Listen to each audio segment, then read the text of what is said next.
আমরা আজকে লেখাপড়া শুরু করে দিই। ফার্স্ট ইন্ট্রোডাকশন চ্যাপ্টারের পরে এখন আমরা যে বিষয় নিয়ে পড়ালেখা করবো সেটা হচ্ছে লিনিয়ার মেজারমেন্ট। আজকের চ্যাপ্টার হচ্ছে লিনিয়ার মেজারমেন্ট। লিনিয়ার মেজারমেন্ট বলতে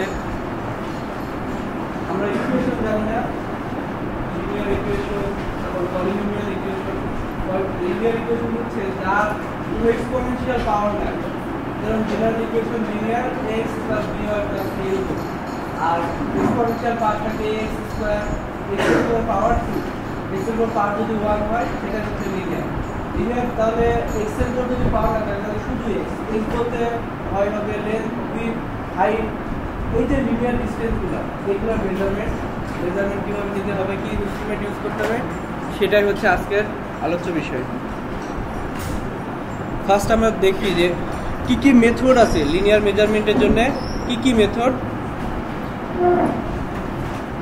ফার্স্ট হচ্ছে ডিরেক্ট মেথড। ডিস্টেন্স আর actually measured on the ground with the help of a chain or tape or any other instrument. গ্রাউন্ডের উপরে চেইন অথবা টেপ ইউজ করে অথবা অন্য যে কোনো ইনস্ট্রুমেন্ট ইউজ করে ডিরেক্ট আমরা লিনিয়ার মেজারমেন্ট বলতে ফার্স্ট বলছি। আসেন যে লেন্থ অথবা উইথ অথবা হাইট, এই লিনিয়ার যে ডিস্টেন্সগুলো এগুলো মেজার করা, সেগুলো যদি ডিরেক্ট আমি চেইন টেপ অথবা অন্য আদার ইনস্ট্রুমেন্ট ইউজ করে করি সেটা হবে direct measurements. Measurements by optical means. Observations are taken through a telescope and calculations are done for the distances such as tachymetry or triangulation. আমি বলেছিলাম এর বিগত কয়েকটা ক্লাসে, যদি আমি টাওয়ারের হাইট দিতে চাই সেক্ষেত্রে চেইন আর টেপ ইউজ করা, টাওয়ারের উপরে ওঠা টাফ জব। সেক্ষেত্রে যদি তুমি অপটিক্যাল মিনস বলতে কোনো ফোকাসিং ইনস্ট্রুমেন্ট থাকে, যেখানে ফোকাসিং কোনো মেকানিজম থাকবে, সেরকম ফোকাসিং মেকানিজম ইউজ করে তার যে শ্যাডো ডিস্টেন্স সেটা নির্ণয় করা, অথবা ট্যাকোমেট্রি ইউজ করা। যেরকম এটা যদি টাওয়ার হাইট হয়, এখানে যদি তোমার অপটিক্যাল মিনস থাকে, এখানে তুমি এখানে একটা ফোকাস করবা, এখানে ফোকাস করবা, আর এটা রিলেটিভ অ্যাঙ্গেলটা সেটা তুমি তোমার ইকুইপমেন্টের সাহায্যে মেজার করতে পারবা। আমি বলছিলাম যে ট্রায়াঙ্গুলেশন সলিউশন করা ট্যাকোমেট্রি তোমাদের শেখাচ্ছে। ট্রায়াঙ্গুলেশন সলিউশন করার ফর্মুলেশন কি 1 dh হাফ dh, এই ফর্মুলার সাহায্যে তুমি দিলি, তাহলে এইটুকুই হবে টাওয়ারের হাইট, তাই না? তাহলে indirect measurement by optical means. Third হচ্ছে electronic methods. Distance are measured with instrument that rely on propagation, reflection and subsequent reception of either radio or light waves. এটা তো গেল ফোকাসিং করে তার ডিস্টেন্স মেজার করা। এখন এটার সাথে এই ধরনের ইলেকট্রনিক মেথড যে ধরনের সার্ভে ইউজ করা হয়, ধরো আমি আবহাওয়ার পূর্বাভাস দিতে চাই, এখন মেঘ আসছে কিনা, তারপরে আর্থকুয়েক বা যে ধরনের ডিজাস্টারগুলো হয় এই ডিজাস্টারগুলো হচ্ছে কিনা, সেটা তুমি ইলেকট্রনিক মেথডের মাধ্যমে সার্ভে করে তার প্রেডিকশন দিতে পারবা। আবহাওয়া অধিদপ্তরে যে জিনিসটা করা হয়, কেউ যদি রাজ্য স্টেশনে দিয়ে থাকবা তাহলে লাইট ওয়েভ অথবা রেডিও ওয়েভ ছেড়ে দেওয়া হয় এবং তার ওয়েভলেন্থ জানা থাকে। ওয়েভলেন্থ জানা থাকার পর একটা নির্দিষ্ট সময় পরে সেটা ফিরে আসবে, তাহলে নির্দিষ্ট সময় ফিরে আসছে। আর তার যে ভেলোসিটি AC/VT, লাইটের জন্য ইউনিফর্ম ভেলোসিটি AC/VT, এই ফর্মুলার সাহায্যে তুমি তার ডিস্টেন্স মেজার করতে পারবা। এটা হচ্ছে ইলেকট্রনিক মেথড। আসা যাবে না, অনেক দেরি, ঠিক আছে, 7 মিনিট।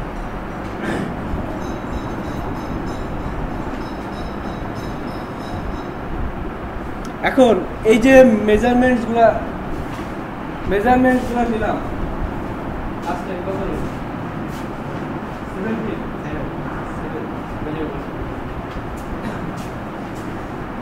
এই যে মেজারমেন্টগুলো নিলাম ইলেকট্রনিক মেথডে, সেই মেথডের জন্য কি কি ইকুইপমেন্ট ইউজ করা হবে। ফার্স্ট দেখো জিওডি মিটার, তারপরে সেকেন্ড টেলুরোমিটার, তারপর ডেকা নেভিগেটর, দি ল্যামডা পজিশন ফিক্সিং সিস্টেম। এখন ফার্স্ট যেটা জিওডি মিটার, সেটা কাজ করবে প্রোপাগেশন অফ মডুলেটেড লাইট ওয়েভসের মাধ্যমে জিওডি মিটার কাজ করবে। আর আদার যে 3 আছে টেলুরোমিটার, দি ডেকা নেভিগেটর, দি ল্যামডা পজিশন ফিক্সিং সিস্টেম, এটা কাজ করবে রেডিও ওয়েভের মাধ্যমে। ফার্স্ট যেটা সেটা হচ্ছে লাইট ওয়েভ, আর লাস্ট 3 রেডিও ওয়েভ প্রোপাগেশনের মাধ্যমে ডিস্টেন্স মেজার করবে। কেউ বেশি লিখতে দাও না, কারণ এগুলো আমি সাপ্লাই দিয়ে দেবো, লিখতে গিয়ে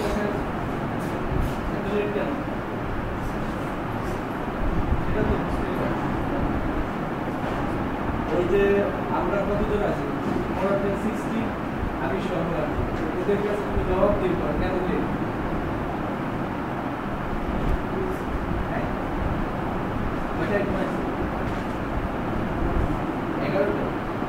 আমি ঘুমাইছি 3টার সময়, উঠছি 8টার সময়। এইখান থেকে গেছি আমি প্রায় 2টার কাছাকাছি সময় ডিপার্টমেন্ট থেকে, তোমাদের লেকচার সহ সব কিছু রেডি করে তারপরে খেলা দেখছি বাংলাদেশে, খেলা দেখে 11টার দিকে আসছি, তারপরে 2টার সময় গেছি। যাও আস্তে আস্তে অ্যাডাপ্ট হয়ে যাবে, লেট করবো না, ক্লাসে কেউ লেট করবো না, বিশেষ করে আমার ক্লাসে লেট করলে কিন্তু ঢুকতে দেবো না একেবারে। প্রথম 2-1 দিন আসলো আমি, এরপরে আর আসলো আমাদের 5 মিনিট লস হলো। আমার মানে 60 জনের প্রতিজনের যদি 5 মিনিট করে লস হয়, 60 জনের কত মিনিট হয়?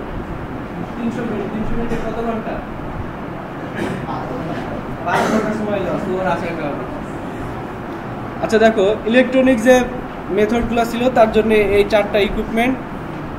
এখন আমরা আসি ডিরেক্ট মেজারমেন্টস, যেটা আমাদের খুব ইউজ হবে ডিরেক্ট মেজারমেন্টসের জন্য। ফার্স্ট হচ্ছে পেসিং। পেসিং ইনডিরেক্টলি বলে স্টেপিং। রিকগনাইজেন্স সার্ভে করতে, সার্ভের জন্য অ্যাসাইনমেন্ট লিখতে বলছিলাম। ধরো তোমাকে কোনো শর্ট ডিস্টেন্স ক্যালকুলেট করতে হবে, একটা ফ্লোর, তোমার কাছে টেপ কিছুই নেই। তারপরে বলছিলাম রিকগনাইজেন্স সার্ভে তুমি দাঁড়ায় কিছু মেজারমেন্টস বললাম, লামসাম নিয়ে নিতে, তুমি স্টেপিং করে নিলা। এখন 10টা স্টেপ হলো নর্মাল স্টেপ, তুমি একটা স্টেপ যদি ক্যালকুলেট করতে পারো, মানে রুমে এসে একটা নর্মাল স্টেপ তুমি 2 মিনিটে নিলে, তাহলে 10টি স্টেপের জন্য ইজিলি ডিস্টেন্স ক্যালকুলেট করা সম্ভব। সেই সিস্টেম হচ্ছে পেসিং। আমরা সব ডিটেলস আসবো আর কি। মেজারমেন্টস উইথ পেসোমিটার, তারপর measurements with pedometer, measurements by odometer and speedometer, তারপরে লাস্ট হচ্ছে চেইনিং। এখন এই যে একটার পর একটা আসতেছে, পেসিংয়ে এর অ্যাকুরেসি খুবই কম। লামসাম ডিস্টেন্স ক্যালকুলেশনের জন্য, অথবা একজন ক্যালকুলেট করছে তার সাথে ডিস্টেন্সের যে কম্প্যারিজন, তুমি একজন টেপ দিয়ে মাপছে, তুমি সেটা চেক করার জন্য স্টেপিং বা পেসিং করে নিলা, এটার থেকে আবার এটার অ্যাকুরেসি বেশি। এইভাবে আস্তে আস্তে চেইনিংয়ে গিয়ে একেবারে ফুল অ্যাকুরেট থাকে। এবং চেনের জন্য আমরা কোনো এক সময় পড়বো এর কারেকশন আছে। যে ডিস্টেন্স তুমি ক্যালকুলেট করবা সেটা যদি স্লপিং গ্রাউন্ড হয়, তাহলে সেখানে অলওয়েজ কিছু ইরোর আসবে, আমরা দেখাবো আর কি। তো এই ইরোরগুলো কারেকশনের জন্য ডিরেক্ট ফর্মুলেশন আছে শুধুমাত্র চেইনিংয়ের জন্য, বাকিগুলোর জন্য নেই। ফার্স্ট তাহলে pacing or stepping. For rough and speed work distance are measured by pacing, মানে স্টেপ ডে, that is by counting the number of walking step of a man. The walking step of a man is considered as 2.5 feet or 80 centimeter. Normal যদি হয় 5 feet 6 ইঞ্চের মানুষ, তাহলে তার walking step হবে 2.5 feet। তারপরে তোমার জন্য এখন বড় ছোট মানুষ ভেরিয়েশন থাকতে পারে, তোমার জন্য একটা স্টেপ মেপে নিলেই হবে। এখন তুমি এটা দেখবা যে তুমি নিজে যখন সার্ভে করতে যাবা তখন আর নর্মাল স্টেপ আসবে না, একটু বড় বড় স্টেপ আসবে, এরকম না, নর্মাল স্টেপ দিয়ে যাবা। This method is generally in the reconnaissance survey of any project. Reconnaissance সার্ভের জন্য এই মেথড ইউজ করা যেতে পারে, কারণ এর জন্য ইকুইপমেন্ট হচ্ছে তুমি নিজেই। তারপরেও এছাড়াও it may also be use to রাফলি check the distance measured by other means. অন্য চেইনিং হোক, টেপ হোক, এই তারপর অপটিক্যাল মিনস হোক, ইলেকট্রনিক মেথড হোক, এই মেথডগুলোর মাধ্যমে যে মেজারমেন্টসগুলো নেওয়া হয়েছে তার সাথে তোমার ভেরিয়েশন কতটুকু, বা জাস্ট চেক করার জন্য তুমি পেসিং অথবা স্টেপিং মেথড ইউজ করতে পারো। Second, measurement with passometer. Pesometer is an instrument shaped like a stopwatch and is carried in pocket or attached to one leg. Pesometer কি স্টেপিং এরই একটা আপডেট ভার্সন। এর সাথে ইকুইপমেন্ট হিসেবে থাকবে তোমার কাছে স্টপ ওয়াচের মতো একটা ইকুইপমেন্ট থাকবে পকেটে, এবং তার একটা সেন্সর তোমার পায়ে লাগানো থাকবে। তুমি স্টেপ নিলে, স্টেপ যখন বা স্টেপ বা পেসিং যখন নিবা, সেই স্টেপ আর পেসিং এটা কাউন্ট করবে, সে number of step. Number of step দিলে একটা নর্মাল স্টেপকে যদি তুমি গুণ করো, ধরো 100টা স্টেপ, একটা নর্মাল স্টেপ হচ্ছে 2.5 ফিট, তাহলে 100 স্টেপ গেলে কত ফিট হবে? 250 ফিট। এই যে নাম্বার অফ স্টেপ, তুমি যখন পেসিং অথবা স্টেপিং করবা তখন তোমাকে মুখে মুখে কাউন্ট করাইতে হবে, আর পেসোমিটারের সাহায্যে এটা কাউন্ট করাতে হবে না, ওই সেন্সরিক তার স্টেপগুলো কাউন্ট করবে। দি মেকানিক, আমরা আরো ডিটেল থেকে দেখো।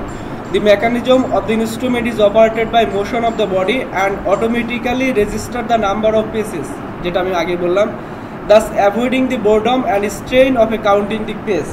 এই যে কাউন্ট করা, দেখা যাচ্ছে 10 পর্যন্ত গুনছো, তারপরে ভুলে গেছো, 10-এর পরে 15 হয়ে গেছে, অথবা 5-এ চলে আসছে, এরকম। এই যে কাউন্টিংয়ের যে ব্যাপার স্যাপার, এই ঝামেলা করা মুক্ত হওয়ার জন্য পেসোমিটার ইউজ করতে পারো। The number of paces registered by the pesometer can be multiplied by the average length of the pace to get the distance. Total distance পাওয়ার জন্য পার স্টেপিং এর লেন্থ দ্বারা গুণ করলে হবে। থার্ড আসি, measurement with pedometer. Pedometer is a device similar to the pesometer except that adjusted to the length of the pace of the person carrying it, and it registers total distance covered by any number of paces. Peso মানে একটার পর একটা আসে, দেখো stepping এ তোমাকে step count করতে হবে। যখন তুমি পেসোমিটারে আসতেছ তখন স্টেপ আর কাউন্ট করতে হবে, শুধু পার স্টেপিং, ধরো 150 স্টেপ, পার স্টেপিং এর লেন্থ দ্বারা গুণ করলে টোটাল ডিসটেন্স পেয়ে যাবে। কিন্তু পেডোমিটারে যখন আসবা, ওই যে স্টপ ওয়াচ থাকে এখানে, 1 স্টেপ ইকুয়াল টু 2.5 ফিট, এটা তুমি ইনপুট দিতে পারবা। তারপর 2.5 ফিট, কারোর জন্য 2 ফিট, কারোর জন্য 3 ফিট, এরকম। এটা তুমি ইনপুট দিয়ে দিলেই তুমি হাঁটতে থাকো, অটোমেটিক টোটাল ডিসটেন্স মেজার হয়ে যাবে। এখানে কাউন্টিং এর ঝামেলাও নাই, তারপর স্টেপ কাউন্টিং এর ঝামেলা নাই, মাল্টিপ্লিকেশনের ঝামেলাও নাই। Measurement by odometer and speedometer. Odometer is a wheel fitted with a fork and handle, just like a bicycle. Odometer যেটা বাইসাইকেলের মধ্যে একটা হুইল থাকবে এবং একটা ফ্রেমওয়ার্ক থাকবে, ফ্রেমওয়ার্কটা হুইলের উপর দিয়ে ঘুরবে। এই হুইল দেখো, তারপর দেখো, the wheel is graduated and shows a distance per revolution. একটা হুইলের যে পেরিফেরি পরিধি কত, সেটা ধরো 10 ফিট পরিধি, তাহলে 10 বার যদি ঘুরে কত ফিট অতিক্রম করবে? 100 ফিট। এটা দাগ কাটা থাকবে, সেন্টিমিটার স্কেলে হোক অথবা ফিট স্কেলে হোক। তাহলে যত রিভলিউশন, পার রিভলিউশনটা তুমি কাউন্ট করবা, তাহলে টোটাল ডিসটেন্স পাওয়া যাবে। There is a dial which records the number of revolution. তুমি যদি স্মুথ সারফেসে সেটা রিভলভ করাও, অডোমিটার অথবা স্পিডোমিটার, তাহলে নাম্বার অফ রিভলিউশন এই ডায়াল কেন্দ্রে কাউন্টিং হবে। কখনো জিমে রানার উপরে দৌড়াইছে অথবা ডায়াল কেন্দ্রে দেখছে, ঘড়ি কাটার মতো।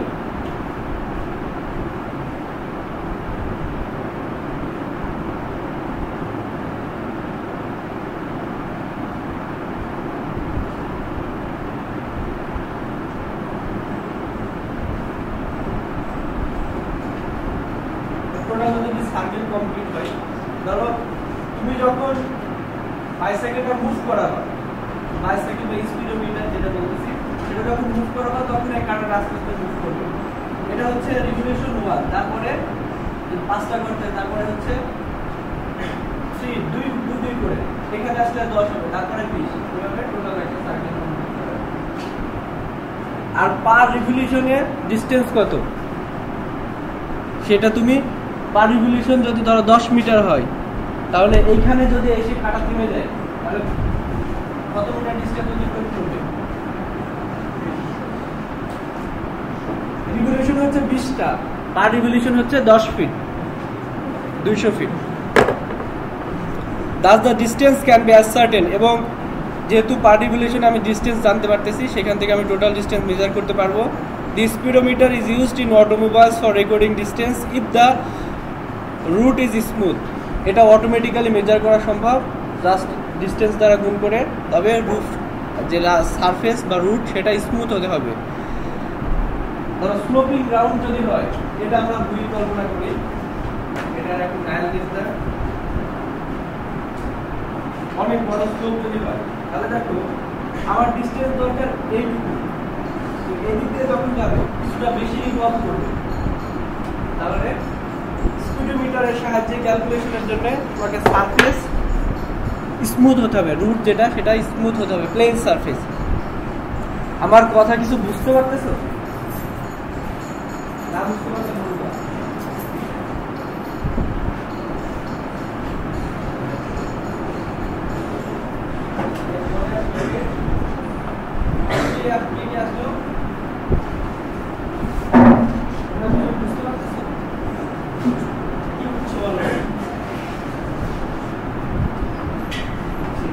জোরে বলবা, খুব জোরে, কি বুঝছো?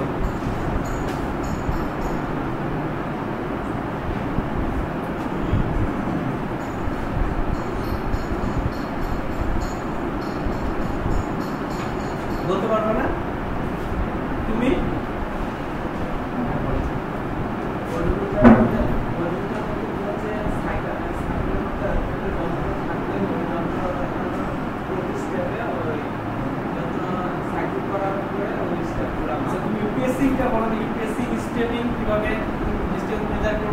আর এর ইউজটাই কি? স্টেপিং বললাম না একটা মেথড, স্টেপিং এ যন্ত্র লাগানো থাকবে, পেসোমিটারে যন্ত্র লাগানো, প্রতি স্টেপ কাউন্ট করে আমরা ওই ল্যাপটপটা মাপবো, পার স্টেপিং এর লেন্থ দ্বারা টোটাল স্টেপে মাল্টিপ্লাই করে টোটাল ডিসটেন্স কাউন্ট করব। আমার কথা পিছন থেকে শোনা যায়?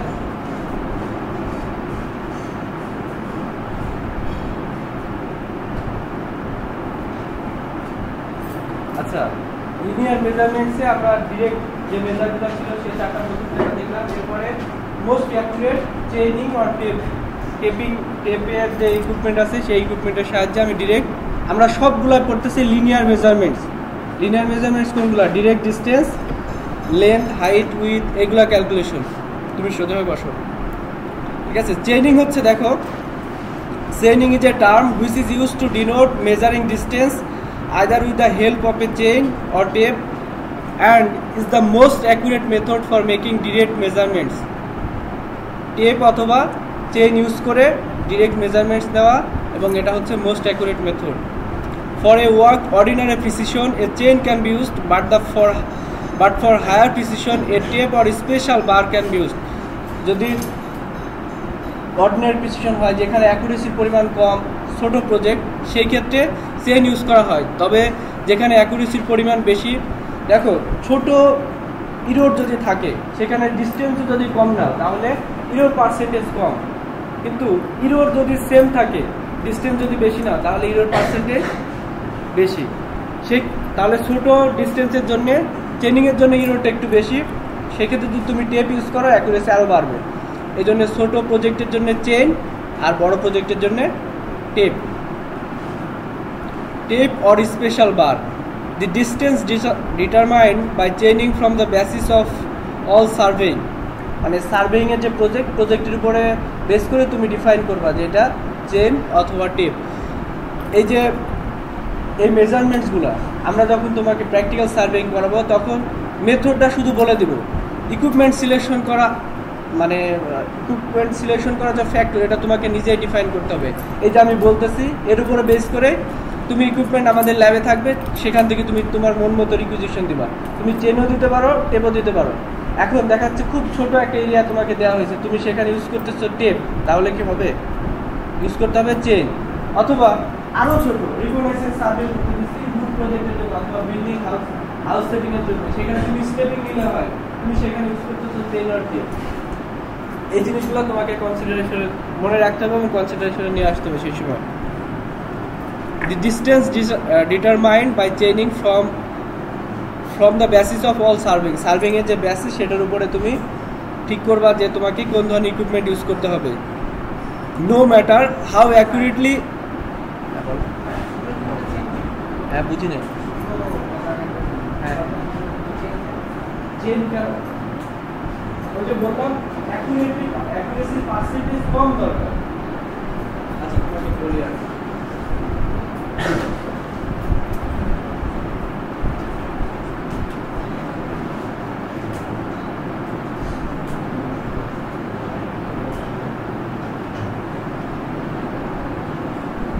এই ক্লাস শেষে ব্ল্যাকবোর্ডটা শেয়ার মুছে দিলাম, ঠিক আছে?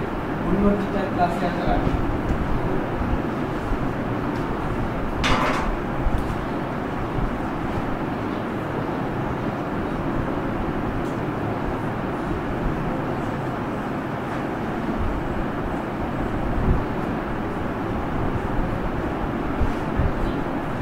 আমরা ইউরোর যে কানেকশন তার জন্য আরো চ্যাপ্টার আছে, সেখানে গিয়ে আরো শিখবো আর কি। ধরো এটা একটা প্রজেক্ট, এটার মেজারমেন্ট নিতে হবে, লিনিয়ার মেজারমেন্ট। এর জন্য যে ইউরো পার্সেন্টেজ, এর জন্য সেই ইউরো পার্সেন্টেজ, ঠিক আছে? এটার ডিসটেন্স যদি 100 ফিট হয় আর এটা ধরো 290, এটা যদি তুমি মেজার করো, এর জন্য টোটাল ইউরো পার্সেন্টেজ আর এটা মেজার করলে এক ইকুইপমেন্টের সাহায্যে ইউরো পার্সেন্টেজ কোনটা বেশি হবে এইটার। এখন এটাতে যদি তুমি ইউরো পার্সেন্টেজ কমাইতে চাও, সেই জন্য তোমাকে টেপ ইউজ করতে হবে। আমরা এরপরে আসতেছি আর কি, ইকুইপমেন্ট যখন মেটেরিয়ালস দেখাবো তখন যে কী কী কারণে ইরোর হয়। ফার্স্ট একটা বলি, দেখো টেপ যদি ইউজ করো, টেপের কোনো ইলংগেশন নেই, টেম্পারেচারের উপর কোনো ইলংগেশন নেই টেপের। টেপ হচ্ছে সুতার উপর টেম্পারেচার ভেরিয়েশন খুবই কম, কিন্তু চেইন হচ্ছে আয়রন অথবা মেটালিক শিট, এর উপর যদি টেম্পারেচার বেশি হয় তাহলে অটোমেটিক সেটা ইলংগেটেড হবে, অথবা টেম্পারেচার যদি খুবই লো হয় তাহলে সেটা কন্ট্রাকশন হবে, তাহলে অ্যাকচুয়াল যে ডিসটেন্স সেটা তুমি পাবা না। এগুলো হচ্ছে error. Instrument for chaining, the various instrument used for the determination of length of line by chaining are as follows. বিভিন্ন ম্যাটেরিয়ালস আছে চেইনিং এর জন্য। ফার্স্ট হচ্ছে chain or tape, second arrow, তারপর আছে pegs, ranging rods, offset rods, আরেকটা আছে plumb Bob.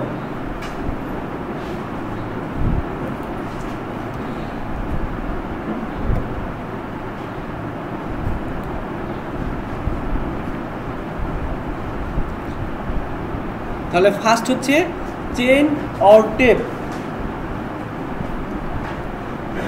এখানে শুধু চেইন হবে।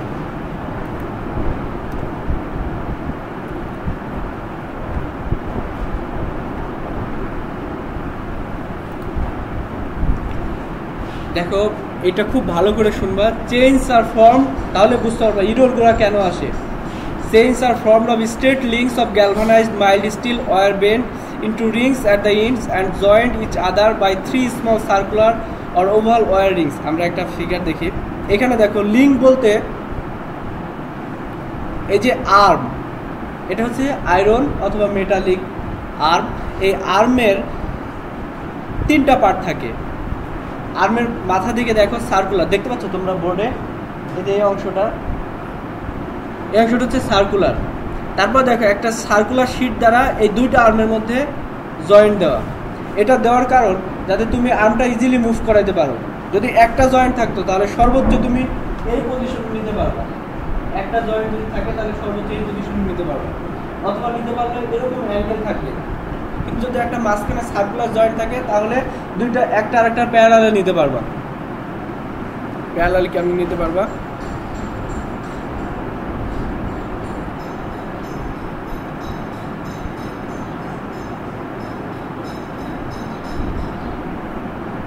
এটা দেখো এই একটা আরেকটার প্যারালাল নিতে পারবা। তার মানে মুড়ায়ে জাস্ট এরকম একটার পর একটা লিঙ্ক দিয়ে এরকম কলমের মধ্যে করে একটা বান্ডেল করতে পারবা চেনের মাধ্যমে। আচ্ছা যাই হোক, এখন লিঙ্ক হচ্ছে এই যে সার্কুলার অপশন, এই সার্কুলার অপশনের সেন্টার থেকে সার্কুলার যে জয়েন্ট, এর সেন্টার থেকে এই সেন্টার পর্যন্ত হচ্ছে ওয়ান লিঙ্ক। ওয়ান লিঙ্ক কোনটা, তাহলে এই যে সার্কুলার জয়েন্টের মাঝখান থেকে সেন্টার থেকে জাস্ট সেন্টার থেকে আরেকটা সার্কুলার জয়েন্টের সেন্টার পর্যন্ত হচ্ছে ওয়ান লিঙ্ক। তাহলে এর সেন্টার থেকে এই সেন্টার পর্যন্ত হচ্ছে আরেকটা link,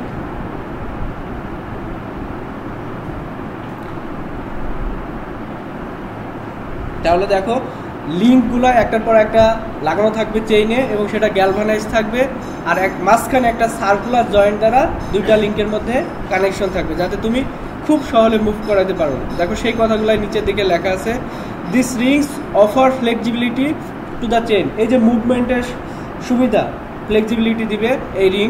the end of the chain are provided with brush handle at each end with revolve joint। দেখো প্রত্যেকটা চেইনের শেষের দিকে এরকম করে একটা রিভলভ জয়েন্ট থাকবে, এটা চেইনিং এর সুবিধার জন্য, চেইনটা টানার জন্য, so that chain can B turn without twisting. তুমি চেইনটা বাঁকানো বা মুচড়ানো ছাড়াই তুমি টানতে পারবা এই ইন্ডের সাহায্যে। টালিজ are provide at every 10 or 25 links for facility of counting। 10টা অথবা 25টা এরকম নির্দিষ্ট লিঙ্কের পরপর, লিঙ্ক বলতে কোনটা বুঝলাম মনে আছে তো, এই লিঙ্কের পরপরে একটা করে টালি থাকবে যে এরকম, যাতে তুমি মেজারমেন্ট নিতে পারো। সেই টালির গায়ে লেখা থাকবে যে এটা ধরো প্রথম টালিতে হচ্ছে 10 মিটার বা 10 ফিট, তারপরে হচ্ছে 20 ফিট। তাহলে যদি শর্ট ডিস্টেন্স মেজার করতে হয় তাহলে দেখা যাচ্ছে যে তুমি গেছো একটা টালি পর্যন্ত, তাহলে তুমি ইজিলি কাউন্ট করতে পারবে যে এটা 10 ফিট। অথবা দেখা আরও অল্প 5টা লিঙ্ক তুমি ডিস্টেন্স মেজার করতেছো, প্রত্যেক লিঙ্ক হচ্ছে 1.5 ফিট করে, তাহলে কত ফিট হবে? 7.5 ফিট, 7.5 ফিট। এভাবে তুমি মেজারিং নিতে পারবা। আর যদি বড় ডিস্টেন্স হয় সেই ক্ষেত্রে টালির সাহায্যে তুমি হেল্প নিতে পারবা। প্রত্যেকটা লিঙ্ক কাউন্ট করা একটু ডিফিকাল্ট, যদি টালি থাকে তাহলে আরও সুবিধা। The length of a link, যেটা আমি আগে বলেছি, the length of a link is the distance between the center of two consecutive middle rings। এই যে মিডল রিংস থাকবে, এই মিডল রিংস থেকে আরেকটা মিডল রিংসের যে ডিস্টেন্স সেটা হচ্ছে লিঙ্কের distance. While the length of the chain is measured from the outside of one handle to the outside of the other handle। এই যে হ্যান্ডেলের এই আউটসাইড পার্ট থেকে টোটাল ডিস্টেন্স হবে এক চেইন। এই সাইডে যদি আরেকটা হ্যান্ডেল লাগানো থাকে তাহলে দুইটা হ্যান্ডেলের আউটসাইড অপশন থেকে হবে চেইনের টোটাল ডিস্টেন্স। কেউ এইখানে নেয় আবার, তাহলে এই আর্মের যে আউটসাইড যে আর্মটা থাকবে হ্যান্ডেল, সেটার ডিস্টেন্স আসবে না। দেখো various types of chain. First হচ্ছে ম্যাট্রিক চেইন। এই যে চেইন এতটুকু ওভারঅল ব্যাপার সেবার, এই চেইনগুলোর আবার ডিস্টেন্স ভেরিয়েশন আছে, পার লিঙ্কের ডিস্টেন্স ভেরিয়েশন, তারপরে ইনস্ট্রুমেন্ট ভেরিয়েশন, তার উপরে আবার চেইনের ক্লাসিফিকেশন। ফার্স্ট হচ্ছে metric chain. Metric chains are generally available in length of 5, 10, 20, 30 metres. Metric চেইনের যে জেনারেল ডিস্টেন্সগুলো আছে, মানে টোটাল চেইনের ডিস্টেন্স হবে 5 মিটার, হতে পারে 10, 20 অথবা 30 metre. To enable the reading of fractions of a chain without much difficulty, tallies are fixed at every meter length for chain of 5 meter and 10 meter lengths, and every 5 meter length for chain of 20 meter and 30 meters। 5 এবং 10 metre chain যেগুলো থাকবে matric চেইনে, তার প্রতি মিটারে একটা করে টালি থাকবে। তাহলে দেখা যাচ্ছে তুমি 3টা টালির ডিস্টেন্স অতিক্রম করছো, তাহলে কয় মিটার? 3 মিটার। আর যখন 20 অথবা 30 মিটার লেন্থে ম্যাট্রিক চেইন হবে তখন 5 মিটার পর পর টালি থাকবে। ধরো তুমি 2টা টালি আর তার অর্ধেক গেছো, তাহলে কত মিটার হবে? হ্যাঁ 12 মিটার, 12 না 12.5। In case of 10 and 30 meter chain, small brush rings are provided at every meter length except where tallies are attached। দেখো আমরা 10 এবং 5 এবং 10 মিটার যে ম্যাট্রিক চেইন তাতে প্রতি মিটারে টালি ইউজ করতেছি, কিন্তু যখন 20 অথবা 30 মিটার ম্যাট্রিক চেইন তখন প্রতি 5 মিটারে টালি ইউজ করতেছি। তাহলে প্রতি মিটার ডিস্টেন্স কাউন্ট করাও আবার ডিফিকাল্ট হয়। এই জন্য প্রতি মিটার ডিস্টেন্স একটা করে ব্রাশ রিং ঝোলানো থাকবে এবং এই ব্রাশিংয়ের গায়ে লেখা থাকবে 1 মিটার, 2 মিটার, তারপরে 3 মিটার এরকম, ঠিক আছে? যার কারণে দেখা যাচ্ছে এক চেইনের পরে অল্প ডিস্টেন্স গেলে সেটাও যাতে কাউন্ট করা সহজ হয়। তবে এই ব্রাশিংটা আবার যেখানে টালি লাগানো আছে, ধরো 5 মিটার ডিস্টেন্সে, তারপর 10 মিটার, সেইখানে আর ব্রাশিং থাকবে না। কেউ একজন বড় দেখি এই ম্যাট্রিক চেনের ব্যাপার সেটা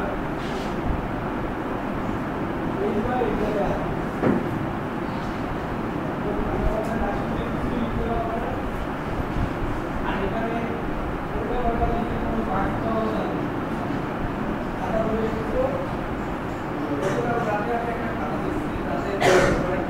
সব কোশ্চেন অ্যান্সার করছে টোটাল 105 এ সে মার্কস পেয়েছে মাত্র 20 মার্ক।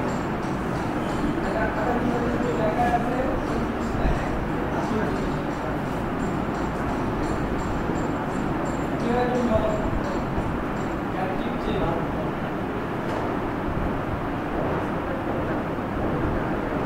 লাকি 13 এর পরে না তো সাহস থাকা উচিত।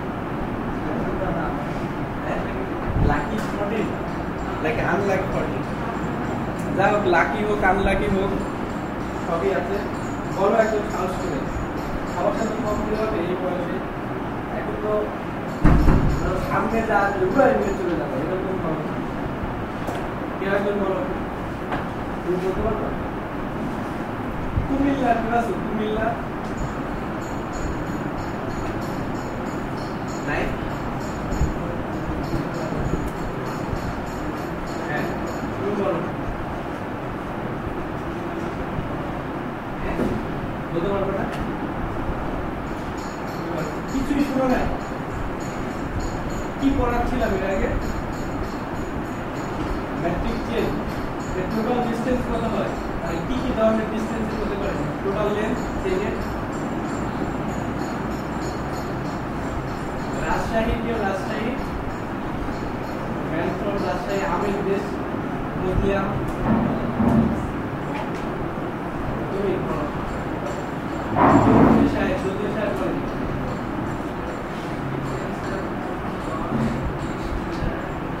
কত কত 5 10 20 আর একটা হ্যাঁ তারপর বলো যতটুকু বলছি তাতে আমি খুশি।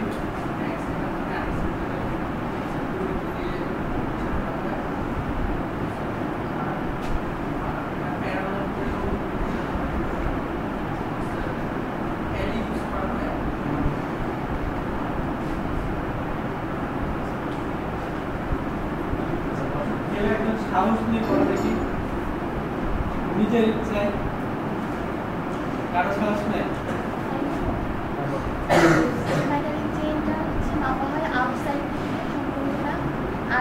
জোরে বলা যাতে তোমাদের ফ্রেন্ডরা সবাই শুনতে পায় আমিও শুনতে পাই। মেটালিক চেইনটা হচ্ছে আউটসাইডে যে বড় একটা ম্যাট্রিক চেইনটা হচ্ছে আউটসাইড যে বড় ওইখান থেকে হচ্ছে আমাদের মাপতে হবে ওইখান থেকে রিডিংটা নিতে হবে। আর মাঝখানে যে ছোট একটা গোল্ডিং থাকে ওইটা দিয়ে হচ্ছে সাইডের যে ইয়াগুলো ওই হ্যান্ডেল টাইপের যে রডারগুলো ওইগুলো হচ্ছে অ্যাডজাস্ট করা থাকে। আর হচ্ছে যদি অল্প অল্প ডিস্টেন্সে হচ্ছে ব্রাশ থেকে আর যদি হচ্ছে 5 মিটার বা হচ্ছে এমন ডিস্টেন্স থাকে পরেরটা বড় মেটিয়ারটা আছে ওইটা থেকে। আর হচ্ছে ওইগুলোর সাহায্যে আপনার মাপা হয় এটা যদি ছোটো ছোটো ইয়া থাকে ওই ব্রাশের সাহায্যে আমরা এটা টোটাল ডিস্টেন্স কত কত সেটা বলো তুমি। টোটাল ডিস্টেন্স মানে হচ্ছে মানে একটা ম্যাট্রিক চেনে টোটাল কত কত ডিসটেন্স থাকতে পারে কি ধরনের টোটাল ডিসটেন্স চেন হয় 5 মিটার হাউস নিয়ে এখানে আসলে দাঁড় করানোটা একটু হ্যাঁ বলেন আপনি একটু লাউডলি হ্যাঁ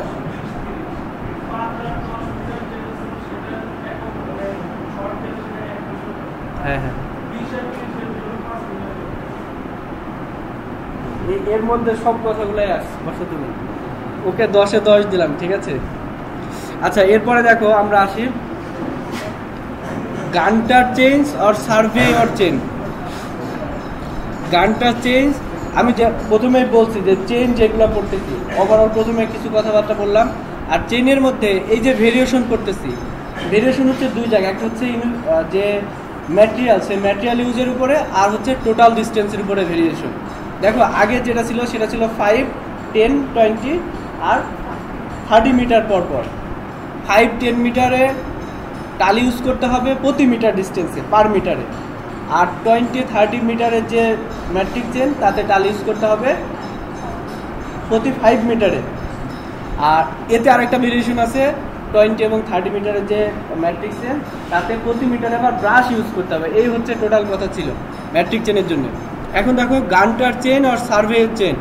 গান্টার চেন আর 60 ফিট চেন, এটাকে indirectly 66 feet divided into 100 links. Each link is of 0.66 feet or 7.92 inch. ঠিক আছে, 1 ফিট ইকুয়াল টু 12 ইঞ্চ।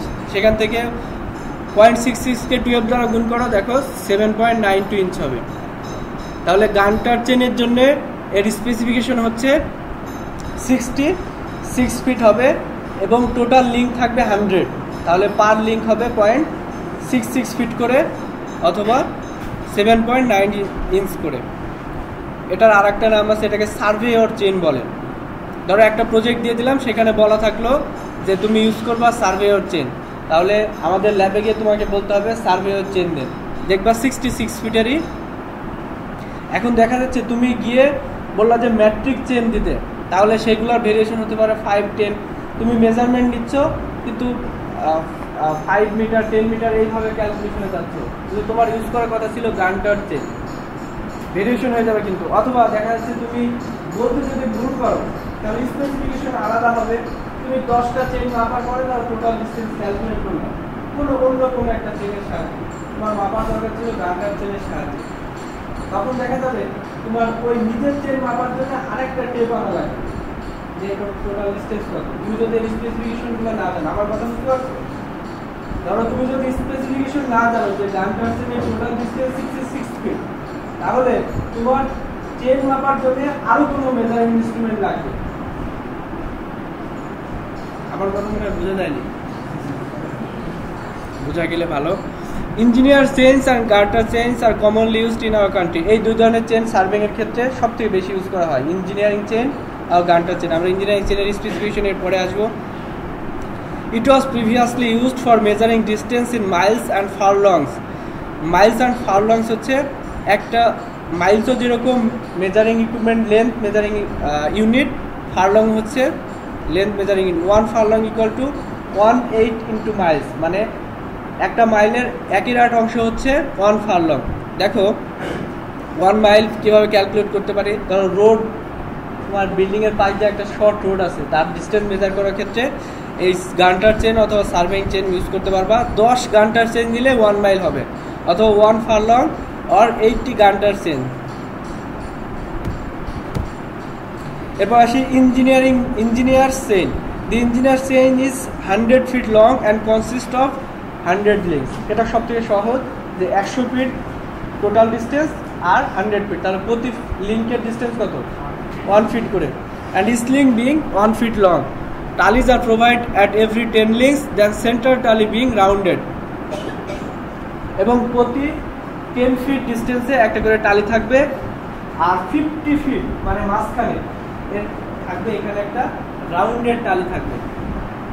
টালিগুলো সাধারণত শেপ এরকম হয়।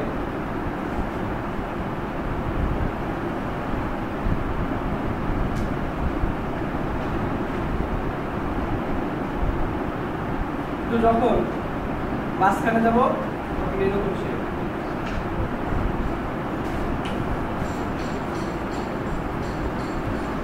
এরপর আসি রেভিনিউ চেন।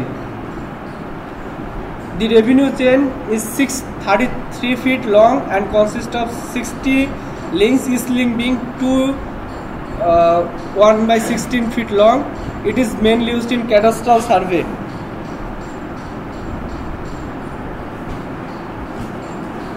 Revenue chain এর জন্য 33 feet long এবং সেখানে লিঙ্ক থাকবে 16 প্রতি।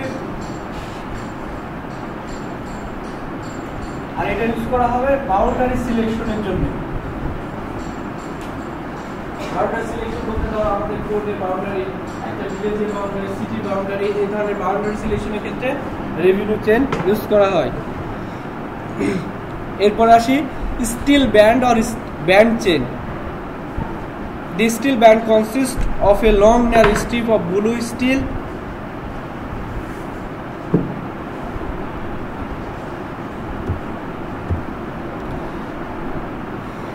স্টিল ব্যান্ড আর ব্যান্ড চেনের যে জিনিসটা থাকে দেখো, এর আগে যে চেইনগুলো আমরা পড়লাম সেগুলো হচ্ছে একটার পর একটা লিঙ্ক থাকবে, এখানে কিছু ভেরিয়েশন আছে। The steel band consist of a long নাট strip of blue steel of uniform width of 12 to 16 millimeter and thickness of 0.3 to 0.6 millimeter. আমি দেখো একটা আঁকি, স্ট্রিপ থাকবে,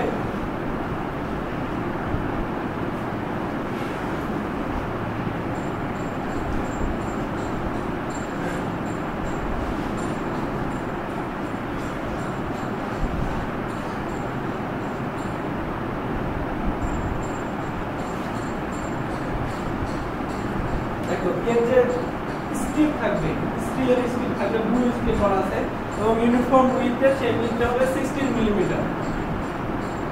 একটা টেপ তো তোমরা দেখছো, টেপ অথবা টেপ দেখছো না? আমি চলে আসি টেপের ফিগারে। এই যে দেখো ব্যান্ড চেন যেটা এই টেপের মতো হবে, টেপের মতো হবে উইথ, এই যে এইখান থেকে এইটুকু হচ্ছে উইথ, সেটা হচ্ছে 16 মিলিমিটার। আর ওর যে থিকনেস, এই যে এখানে দেখো এর থিকনেস আছে না, পুরুত্ব যেটা, সেটা হচ্ছে 0.3 মিটার।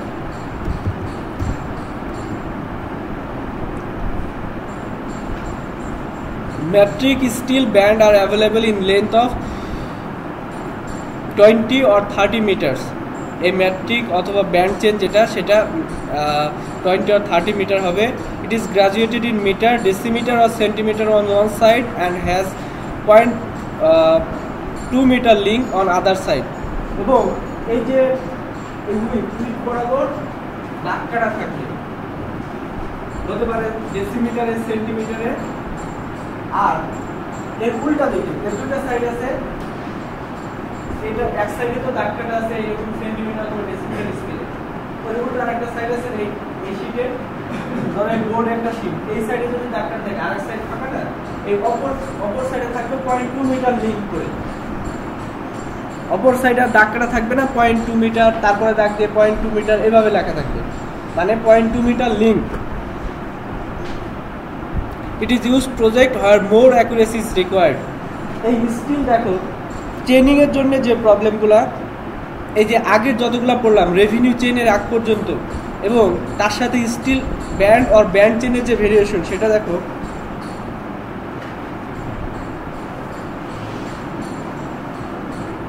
মানে আগের গুলা এবং ব্যান্ড চেনের সাথে এর ডিফারেন্সটা কি?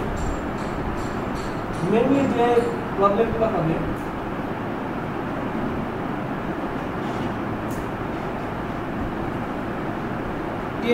চেন এরকম হবে, ঠিক আছে, আর ব্যান্ড চেন যেটা সেটা এরকম।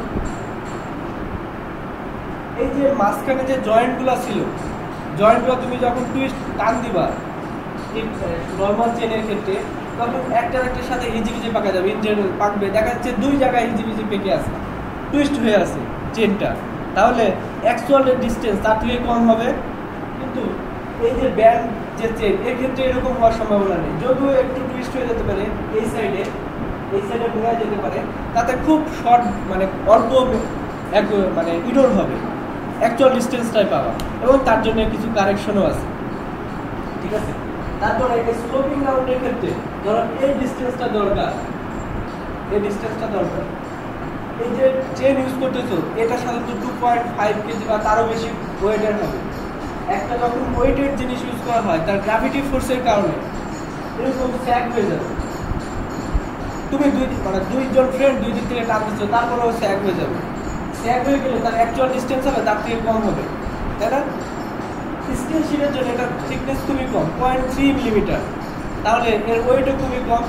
আমরা ফিগার দেখলাম, ওইটা দেখা যাচ্ছে সর্বোচ্চ 200 গ্রাম হবে, তাহলে এটা এরকম খুব অল্প পরিমাণ স্যাগ হবে, এখানে ইরোরটা কম। তাহলে আগের যে চেনগুলো দেখলাম নর্মাল চেন, সেগুলোতে ইরোর পার্সেন্টেজ বেশি হওয়ার কারণে যেখানে মোর অ্যাকুরেসি রিকোয়ার্ড সেখানে ব্যান্ড চেন ইউজ করা হবে।